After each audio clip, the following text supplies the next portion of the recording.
ఓకేనా. మనము పార్ట్ 2లో వచ్చినాం. పార్ట్ 1 కంటిన్యూషన్గా పార్ట్ 2లో చేస్తున్నాము. ఫస్ట్ లెసన్ ఓకేనా. చూడు, మనకు ఎలా తెలుసు మనకు ఎలా తెలుసు, ఏం తెలుసు ఒకసారి చూద్దాము. ఈ ఈ మనకు ఎలా తెలుసు అనేది ఒక పక్కన పెట్టేసి దీంతో కొన్ని ఇంపార్టెంట్ ఉన్నాయి, వాటిని చర్చించిన తర్వాత మనము మనకు ఎలా తెలుసు అనేది ఇంతకి వెళ్దాం. ఓకేనా. చూడన్నా, హోంశాఖ వారికి అందిన నివేదికలు, ఈ బిట్లో ఎగ్జామ్లో బిట్లు సరేనా. ఏమిచ్చాడు చూడు, హోంశాఖ వారికి అందిన నివేదికలు. 1946లో భారతదేశంలో వలస ప్రభుత్వం భారత్ రాయల్ ఇండియన్ నావికా దళం. చూడి, భారతదేశంలో వలస ప్రభుత్వం భారత్ రాయల్ ఇండియన్ నౌకాదళంలో చెలరేగిన తిరుగుబాటులో ఏం చేస్తారు చూడు, చెలరేగిన తిరుగుబాటులో అణిచివేయడానికి ప్రయత్నిస్తున్నప్పుడు వేర్వేరు నౌకాశ్రయాల నుంచి హోంశాఖ వారికి అందిన కొన్ని నివేదికలు ఇక్కడ ఉన్నాయన్నమాట. చూడు, హోంశాఖ వారికి అందిన నివేదికల్లో ఏమేముంది, 1946లో భారతదేశంలో పలు ప్రభుత్వం భారత్ రాయల్ ఇండియన్ నావికా దళంలో కొన్ని తిరుగుబాట్లు అనేది వచ్చాయన్నమాట. చూడు, అవి అణచివేయడానికి ప్రయత్నించినప్పుడు వేరు నౌకాశ్రయాల నుంచి హోంశాఖ వారికి అందిన నివేదికలు ఇక్కడ వచ్చాయి. ఇంపార్టెంట్ చూడు ఒకసారి. బొంబాయి ఏదైనా బొంబాయి నౌకలు ఇతర సంస్థలు సైన్యం స్వాధీనం చేసుకోవడానికి తగిన ఏర్పాట్లు జరిగినది. బొంబాయిలో ఏం జరిగిందంటే నౌకలను కానీ ఇతర సంస్థలు కానీ సైన్యంతో స్వాధీనం చేసుకోవడానికి తగిన ఏర్పాట్లు జరిగింది. రాయల్ నేవీ నౌకలన్నీ నౌకాశ్రయం బయట ఉన్నాయి. రాయల్ నేవీ నౌకలన్నీ నౌకాశ్రయం బయట ఉన్నాయన్నమాట. నెక్స్ట్ కరాచీలో ఏం జరిగింది సార్, కరాచీలో ఏం రిపోర్ట్ వచ్చింది చూడండి. కరాచీలో 301 మంది తిరుగుబాటుదారులు అరెస్ట్ చేశారు. కరాచీలో ఎంతమంది తిరుగుబాటు చేశారన్నా 301 మంది. మరికొద్ది మందిని అనుమానితులుగా అరెస్టు చేయాలి. అన్ని సంస్థలు మిలిటరీ తరహా కింద ఉన్నాయి. మిలిటరీ తరహా పరిహార కింద ఉన్నాయి అని కరాచీలో జరుగుతుందన్న. విశాఖపట్నంలో ఏం జరిగింది సార్, విశాఖపట్నం పరిస్థితి పూర్తిగా అదుపులోనే ఉంది. పరిస్థితి బాగానే ఉంది సార్. ఇక్కడ పరిస్థితి అంతా హింస అనేది ఎక్కడా జరగలేదు. నౌకలకు సంస్థలకు మిలిటరీ కాపలాదారులకు ఏర్పాటు చేయడం అనేది, నౌకలకు కానీ సంస్థలకు గాను మిలిటరీ కాపలాదారులను ఏర్పాటు చేయడం జరిగినది. తదుపరి ఎటువంటి సమస్య అనేది లేదు. కొద్ది మంది మాత్రమే పనిచేయడానికి నిరాకరిస్తున్నారు. ఇక్కడ చూడి, ఇది ఎక్కడి నుంచి తీసుకున్నారు సార్ అంటే director of intelligent head quarters Indian command situation report number 7 file number 5/21/46 home department రాజకీయ భారత ప్రభుత్వం నుంచి ఈ యొక్క సమాచారాన్ని తీసుకోవడం జరిగింది. ఏం సమాచారము, హోంశాఖ వారికి అందిన నివేదికలు. ఓకేనా. ఇక్కడ మనకు ఒక బొమ్మ ఉంది. ఆ బొమ్మలో ఏముంది చూడన్నా, 1920లో ఏర్పాటు చేయబడిన భారత అభిలేఖాగారం. ఇంపార్టెంట్ ఇది ఎగ్జామ్లో అడిగారు నాన్న. భారత జాతీయ అభిలేఖాగారం ఏ సంవత్సరంలో ఏర్పాటు చేశారు, 1920. ఇది ఎక్కడ అంటే న్యూఢిల్లీలో నిర్మించబడిన తర్వాత జాతీయ మ్యూజియం జాతీయ అభిలేఖాగారం వైస్రాయ్ భవనానికి దగ్గరలో నిర్మించడం జరిగింది. న్యూఢిల్లీ నిర్మించిన తర్వాత జాతీయ మ్యూజియము మరియు జాతీయ అభిలేఖాగారము వైస్రాయ్ భవనానికి దగ్గరలో నిర్మించడం జరిగింది. ఇది బ్రిటిష్ వారి దృష్టిలో ఈ భవనాల ప్రాధాన్యత అనేది తెలియజేస్తుంది. ఇది ఇంపార్టెంట్ మనకి. భారత జాతీయ అభిలేఖాగారం ఏ సంవత్సరంలో ఏర్పాటు చేశారన్నా, 1920 సంవత్సరంలో ఏర్పాటు చేశారు. చూద్దాం నాన్న ఇప్పుడు ఏముంది మ్యాటర్. మనకు ఎలా తెలుస్తుంది సార్ అంటే నేర్చుకుంటే తెలుస్తుంది. నేర్చుకుందాం ఒకసారి. గత 250 సంవత్సరాల్లో భారతదేశ చరిత్రను వ్రాసే చరిత్రకారులు ఏ ఆధారాలు ఉపయోగించారు. 250 సంవత్సరాల్లో మనం చూస్తే భారతదేశ చరిత్రను రాసే చరిత్రకారులు చాలా మంది ఉంటారు. ఏ ఆధారాలు పెట్టుకొని రాసారయ్యా మీరు అని ఒకసారి ఆలోచిస్తే, పరిపాలన వలన రికార్డులు తయారవుతాయి. ఇది ఇంపార్టెంట్ అన్న. పరిపాలన వలన ఏమి తయారవుతుంది అంటే రికార్డ్స్లు తయారవుతాయి. రికార్డ్స్ ఓకేనా. చూద్దాం. బ్రిటిష్ వారు ఎవరినన్నా, బ్రిటిష్ వారు ఏం చేస్తారు సార్, బ్రిటిష్ వారి పరిపాలనకు సంబంధించిన అధికార రికార్డులు చరిత్ర రచనకు ఒకానొక ముఖ్యమైన ఆధారం. బ్రిటిష్ వారి యొక్క పరిపాలనకు సంబంధించిన అధికారానికి సంబంధించిన రికార్డులు చరిత్ర రచనకు ఒక ఉదాహరణగా మనం చెప్పవచ్చు. లేదా అంటే ఒక ముఖ్యమైన ఆధారంగా మనం చెప్పవచ్చు. రాయడాన్ని చాలా ముఖ్యమైన ప్రక్రియగా బ్రిటిష్ వారు భావించారు. రాయడాన్ని చాలా ముఖ్యమైన ప్రక్రియగా ఎవరు భావించారు నాన్న? బ్రిటిష్ వారు. ప్రతి ఆదేశము, ప్రణాళిక, విధానము, నిర్ణయము, ఒప్పందము, పరిశోధన స్పష్టంగా వ్రాయాలి. ప్రతి ఆదేశం కానీ, ప్రణాళిక కానీ, విధానం కానీ, నిర్ణయాలు కానీ, ఒప్పందం కానీ, పరిశోధన కానీ స్పష్టంగా తెలియజేయాలి. ఒకసారి ఇది జరిగిన తర్వాత విషయాలను మనం సరిగ్గా అధ్యయనం చేయవచ్చును. ఒకసారి ఇది జరిగిన తర్వాత ఏదైనా జరిగిన తర్వాత విషయాలను కానీ మనం సరిగ్గా అధ్యయనం చేయవచ్చును, చర్చించవచ్చును. లైన్ టు లైన్ మనం ఎక్స్ప్లెయిన్ చేసుకునేటప్పుడు ప్రతి లైన్లో ఏదన్నా మనకి ఇంపార్టెంట్ ఉందా, ఇంపార్టెంట్ అంటే మనకి టెట్లో వచ్చిందా లేదా డిఎస్సిలో వచ్చిందా, లేదా మనం తెలుసుకోవాలా, మనము అవగాహన అనేది ఉందా లేదా అనేసి ఇక్కడ ఉంది నాన్న. ఈ దృఢమైన భావన వలన తాకీదులు, ఉత్తర్వులు, నోట్స్లు, నివేదికలు అనే పరిపాలనా సంస్కృతి ఏర్పడింది. చూద్దాం. బ్రిటిష్ వారు అన్ని ముఖ్యమైన డాక్యుమెంట్లను అన్ని ముఖ్యమైన డాక్యుమెంట్లను, ఉత్తర్వులను జాగ్రత్తగా భద్రపరచాలని చేశారన్న. బ్రిటిష్ వారు వాళ్ళ యొక్క ఉత్తర ప్రతిత్వాలను, డాక్యుమెంట్ను భద్రంగా భద్రపరచాలని ఫిక్స్ అయ్యారు. అన్ని పరిపాలనా విభాగాలకు అనుసంధానంగా వారు ఒక రికార్డుల గదిను ఏర్పాటు చేశారు. మీరు చదివిన స్కూల్లో అన్నింటిలోనే ఇప్పుడు మీరు అప్పుడు చదివిన రిజిస్టర్లు అవి ఇవి అన్నీ రాసి పెట్టింటారు నాయన. రికార్డులు అనేవి మన కోర్టులో జరిగే కేసులన్నీ కూడా ఒక రికార్డు ద్వారా రెడీ చేసి పెడతారు నాన్న, ఫ్యూచర్లో ఉపయోగం కోసము. గ్రామ తహసీల్దార్ కార్యాలయము, కలెక్టర్ కార్యాలయము, కమిషనర్ కార్యాలయం, ప్రాంతీయ సచివాలయాలు, కోర్టులు మొదలైన వాటి అన్నింటిలో రికార్డులు భద్రపరచడానికి అభిలేఖాగారాలు, మ్యూజియంలు వంటి ప్రత్యేక సంస్థలు ఏర్పాటు చేయబడ్డాయి. గ్రామ తహసీల్దారు కార్యాలయం కానీ, కలెక్టర్ కార్యాలయం కానీ, కమిషనర్ కార్యాలయం కానీ, ప్రాంతీయ సచివాలయాలు కానీ, కోర్టులో మొదలైన వాటిలో రికార్డులను భద్రపరచడానికి ఏం ఏర్పాటు చేసుకున్నారు? అభిలేఖాగారాలు, మ్యూజియంలు వంటి ప్రత్యేక సంస్థలను ఏర్పాటు చేయడం అనేది జరిగింది. ఓకేనా. నెక్స్ట్ 19వ శతాబ్దపు తొలి కాలంలో పరిపాలనలో ఒక పరిపాలన శాఖ నుంచి వేరొక పరిపాలన శాఖకు మారిపోయిన ఉత్తరాలు, తాకీదులను ప్రస్తుతం అభిలేఖాగారాల్లో చదవచ్చు. ప్రజెంట్ ఉన్న అభిలేఖాగారాలలో మనం వాటిని చదవడానికి అవకాశం ఉన్నది.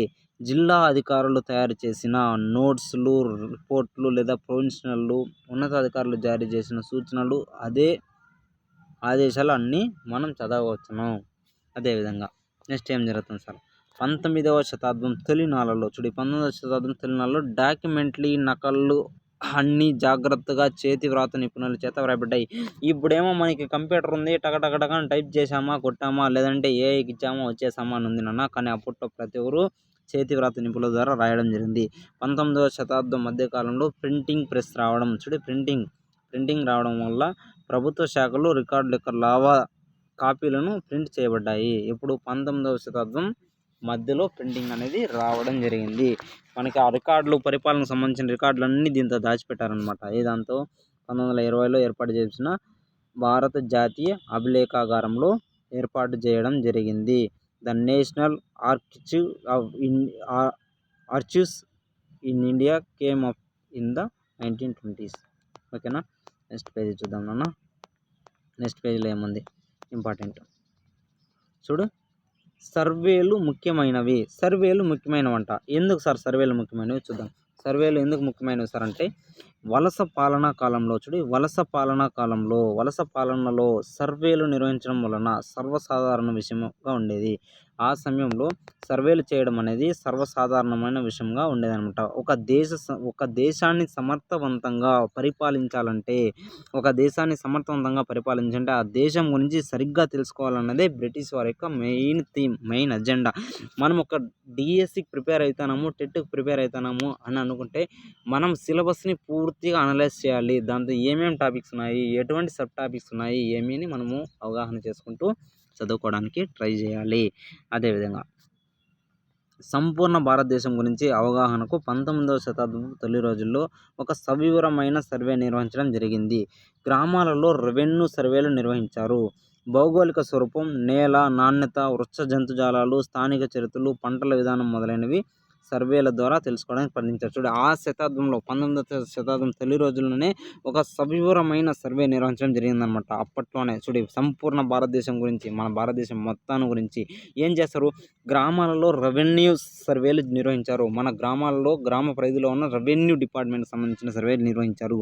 భౌగోళిక స్వరూపాలు ఏ విధంగా ఉన్నాయి, నేల నాణ్యత అనేది ఏ విధంగా ఉంది, వృక్ష జంతు జాలాలు అనేది ఏ విధంగా ఉంది, స్థానిక చరిత్ర అనేది ఏ విధంగా ఉంది, పంటలు ఏ విధంగా పండించేవాళ్ళు, మొదలైన వాటన్నిటికీ సపరేట్గా సర్వేలు అనేది నిర్వహించడం అనేది చేశారనమాట. వాళ్ళు ప్రయత్నాలు అనేది చేశారు.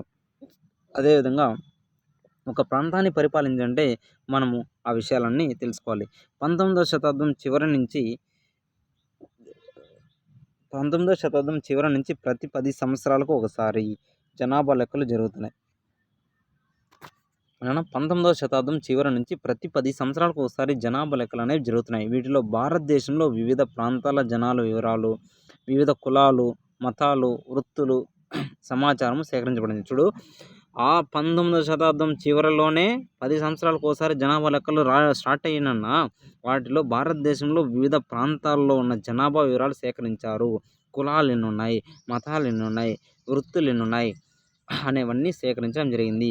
వృక్ష సర్వేలు కూడా చూడు, వృక్షాలు ఎన్ని ఉన్నాయి, జంతు సర్వేలు, జంతువులు ఎన్ని ఉన్నాయి, పురావస్తు సేవలు, మానవ శాస్త్రంపై సర్వేలు, అడవుల్లో సర్వేలు, ఇతర సర్వేలు కూడా నిర్వహించడం అనేది జరిగింది. చూసావా ఎన్ని చేశారు వాళ్ళు. చూడు ఒకటి మనకి బొమ్మ ఉంది, ఆ బొమ్మ చూద్దాం నాన్న. ఇది కూడా ఇంపార్టెంట్. ఒక సీతాఫలం మొక్క 1770 నాన్న బ్రిటిష్ వారు ఏర్పాటు చేసిన బొటానికల్ తోటలు సహజ చరిత్ర వస్తు ప్రదర్శనలో వివిధ మొక్కల సమూహాల్లో వాటి గురించి సమాచారాన్ని ఉపయోగాలకు సేకరించారు. చూడండి స్థానికంగా బొమ్మలు గీసే వారిచే నమూనాలు గీయించారు. ఈ సమాచారం ఎలా సేకరించారు, ఆ సమాచారం వలసవాదుల స్వభావాన్ని ఎలా వివరిస్తుందనే అంశాన్ని తెలుసుకున్నారు. ఇది ఏం లేదన్నా ఇంపార్టెంట్ ఏమంటే బొటానికల్ సర్వే తోటలు. చూడండి బొటానికల్ సర్వే తోటలు సహజ చరిత్ర వస్తు ప్రదర్శనశాల అనేది ఏ సంవత్సరంలో అంటే 1770వ సంవత్సరంలో అని మనము గుర్తుపెట్టుకోవాలి. నెక్స్ట్ ఇంకా ఏముంది సార్ ఇక్కడ చూడు, ఇక్కడ ఒక బొమ్మ ఇచ్చారన్న, ఒక బొమ్మ ఇచ్చారు చూద్దాం. ఇది కూడా ఇంపార్టెంట్ అన్న. బెంగాల్లో ఎక్కడన్నా బెంగాల్లో మ్యాపింగ్ అంటున్నా. బెంగాల్లో మ్యాపింగ్ ఏం మ్యాపింగ్ సార్ చూడు, బెంగాల్లో మ్యాపింగ్ సర్వే కార్యకలాపాలను గీసింది. బెంగాల్లో మ్యాపింగ్ సర్వే కార్యకలాపాలను గీసింది జేమ్స్ ప్రిన్సప్ 1832వ సంవత్సరంలో. జేమ్స్ ప్రిన్సప్ అనే వ్యక్తి 1832లో బెంగాల్లో ఉండే మ్యాపింగ్ అనేది గీశాడు సర్వే కార్యకలాపాల గురించి. ప్రాజెక్ట్ కార్యకలాపాల యొక్క శాస్త్రీయ స్వభావాన్ని నొక్కి చెప్పడంలో సర్వేలో ఉపయోగించిన పరికరాలు అనేది చాలా ప్రసిద్ధమైనవి. ఓకేనా, చూడండి ఏ విధంగా ఉంది సర్వే అనేది. ఓకేనా, ఇక్కడ అధికారిక రికార్డులు వేటిని తెలియజేయవు అని అడుగుతున్నాను నాన్న. అధికారిక రికార్డులు వేటిని తెలియజేయవు అని అడుగుతున్నాడు. అవి ఏమిటిని తెలియజేయవో ఒకసారి చూద్దాం. ఇలాంటి విస్తృతమైన రికార్డులు నుంచి చాలా విషయాలు తెలుస్తాయి. ఇది కేవలం అధికారిక సమాచారం మాత్రమే గుర్తుంచుకోలేదు నాన్న. మనకి ఇంచేపు పరిపాలన వల్ల రికార్డులు తయారవుతామన్నాం కదా, ఆ రికార్డుల్లో ఏమేమి ఉన్నాయి వాటి గురించి మనం అందరూ తెలుసుకోవచ్చా, తెలుసుకోకూడదా, ఈ రికార్డులు ఏమి చెప్తాయి, ఏమి చెప్పవు, ఏమి రహస్యంగా పెడతాయి అనే విషయాన్ని గురించి ఇక్కడ మనము తెలుసుకోవడం అనేది జరుగుతుంది నాన్న. ఇక్కడ చూడు ఇచ్చాడు నాన్న, ఏమి ఇచ్చాడు చూడు. అధికారులు ఏమనుకుంటున్నారో చూడి, మన అధికారులు ఏమనుకుంటున్నారో, వారికి ఏది ఇష్టమో, వారి భావితరాల కొరకు ఏమి భద్రపరచాలనుకుంటున్నారో అవి రికార్డుల ద్వారా తెలుస్తాయి. చూడు అధికారులు ఏమనుకుంటున్నారో, వాళ్ళకి ఆలోచన ఏమి, వారు భావితరాలకు ఏం చెప్పాలనుకుంటున్నారో ఆ రికార్డుల ద్వారా మనం తెలుసుకోవచ్చు. మిగతా ప్రజల భావన, వారి చేతుల వెనుక ఉద్దేశాలు తెలుసుకోవడానికి ఈ రికార్డులు ఉపయోగపడవు. అర్థమైనా? అదేవిధంగా వారి చేతుల వెనుక అన్న పైకి అలా చెప్తున్నారన్న, ప్రజల యొక్క భావనలు ఏ విధంగా ఉన్నాయి, వారి చేతుల వెనుక ఉద్దేశాలు తెలుసుకోవడానికి ఈ రికార్డులు అనేవి ఉపయోగపడవు. కానీ చూడు వీటి కొరకు మనమే వేరే చోట వెతకాలి. చూడు వాటి కోసం ప్రభుత్వ రికార్డుల కంటే వీటిని పొందడంలో చాలా కష్టమైన వీటి కొరకు వెతకడం మొదలు పెడితే మనకు అధికారిక సంఖ్యలో లభిస్తాయి. ప్రజలు దినచర్యలు, యాత్రికులు, తీర్థయాత్రికులు, కథలు, ప్రముఖ వ్యక్తులు, స్వీయ చరిత్రలు, బజారుల్లో బాగా ప్రాచుర్యం పొందిన పుస్తకాలు లభిస్తాయి. చూడు, వీటి కొరకు మనం వేరే చోట వెతకాలి. వెతికితే వీటి కొరకు మనము వేరే చోట వెతికితే మనకి చాలా సంఖ్యలో, అధిక సంఖ్యలో లభిస్తాయి. ప్రజల దినచర్యలు, యాత్రికులు, తీర్థయాత్రికులు, కథనాలు, ప్రముఖ వ్యక్తుల యొక్క స్వీయ చరిత్రలు, బజారులో బాగా ప్రాచుర్యం పొందిన పుస్తకాలు లభించడం అనేది జరుగుతుంది. ముద్రణలో ప్రాచుర్యంలోకి వచ్చిన తర్వాత, ముద్రణ అనేది ప్రాచుర్యం బాగా డెవలప్ అయిన తర్వాత వార్తాపత్రికలు ప్రచురించబడ్డాయి. అందులోని వార్తా విషయాలను బహిరంగ చర్చ ద్వారా బహిరంగంగా చర్చ అనేది జరిగింది. నాయకులు, సంస్కర్తలు తమ యొక్క విధానాలను వ్యాప్తి చేసేందుకు రచనలు చేశారు. కవులు, నవల రచయితలు తమ భావాలను వ్యక్తం చేయడానికి రచనలు అనేవాళ్ళు చేశారు. ఈ అధికారాలన్నీ విద్యావంతులైన వారిచే తయారు చేయబడ్డాయి. వీటి ఆధారంగా గిరిజనులు, రైతులు, గని కార్మికులు, విధుల్లోని పేదల గురించి మనం తెలుసుకోలేము. ఈ ఆధారాల పరంగా విద్యావంతులు ఇవన్నీ విద్యావంతులతో తయారు చేయబడ్డాయి కాబట్టి వీటి ద్వారా మనం ఎవరెవరి గురించి తెలుసుకోలేమంటే గిరిజనుల యొక్క చరిత్ర గురించి తెలుసుకోలేం, రైతుల గురించి తెలుసుకోలేం, గని కార్మికుల గురించి తెలుసుకోలేం, వీధుల్లోని పేదవాళ్ళ యొక్క గురించి కూడా మనం తెలుసుకోలేము. వారి గురించి తెలుసుకోవడం అనేది చాలా కష్టమైన పని అని చెప్తున్నారు. నీవు కొద్దిగా ప్రయత్నం చేస్తే అది కూడా తెలుసుకుంటావు. నువ్వు కొంచెం ట్రై చేయనైనా ఒకసారి కొద్దిగా ప్రయత్నం చేస్తే నువ్వు ఆ పుస్తకం గురించి కూడా అది ఎలా ఉంది అనేది మనం కూడా తెలుసుకుంటామంట. ఓకేనా?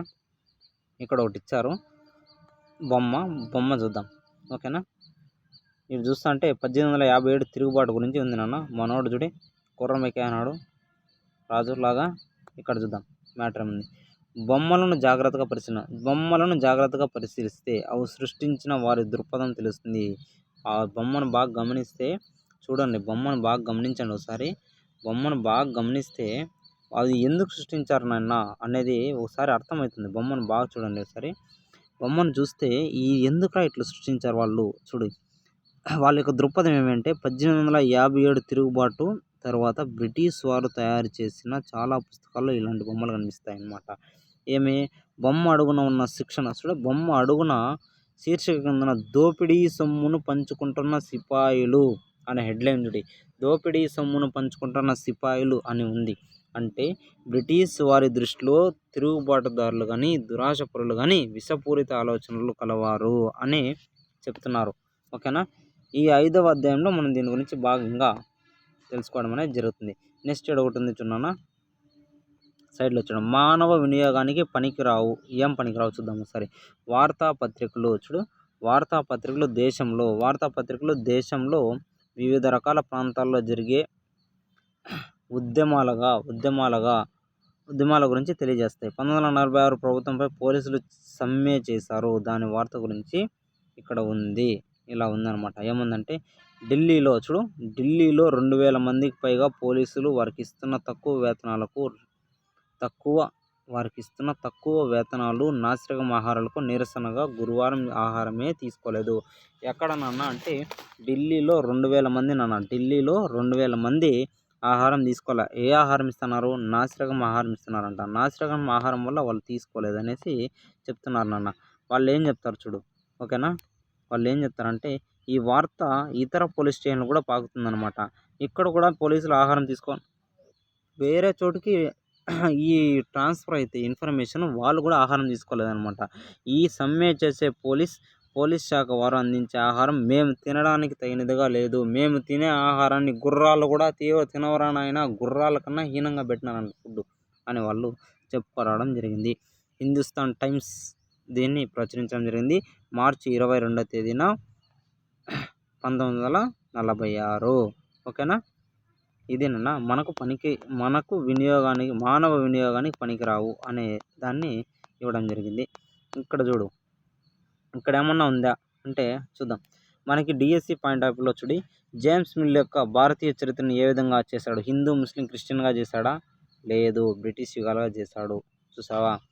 నెక్స్ట్, అధికార డాక్యుమెంట్లు ప్రజలను ఏ విధంగా ఆలోచింపజేస్తున్నాయో సహాయపడుతున్నాయా? ఎస్. సమర్థవంతమైన పరిపాలనకు సర్వేలు అవసరమని బ్రిటిష్ వారు భావించారు. ఎస్, భావించారు, కరెక్టే. ఇంకా ఏమన్నా ఉందా సార్? భారతీయ కాల వ్యవధిలో జేమ్స్ మిల్ సూచించిన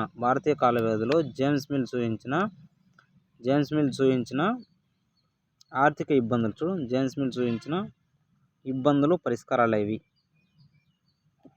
ఇబ్బందులు, పరిష్కారాలు ఏవి? బ్రిటిష్ వారు అధికార డాక్యుమెంట్లు ఎందుకు పరీక్షించారు? పాత వార్తాపత్రికలు, చరిత్రలు తీసుకున్న పోలీసులు రిపోర్ట్ల గురించి తెలుసుకోండి. నెక్స్ట్ ఇంకా ఏమన్నా ఉందా? ప్రస్తుతం అంతేనన్నా. ఇంతటితో ఫస్ట్ యూనిట్ కంప్లీటెడ్.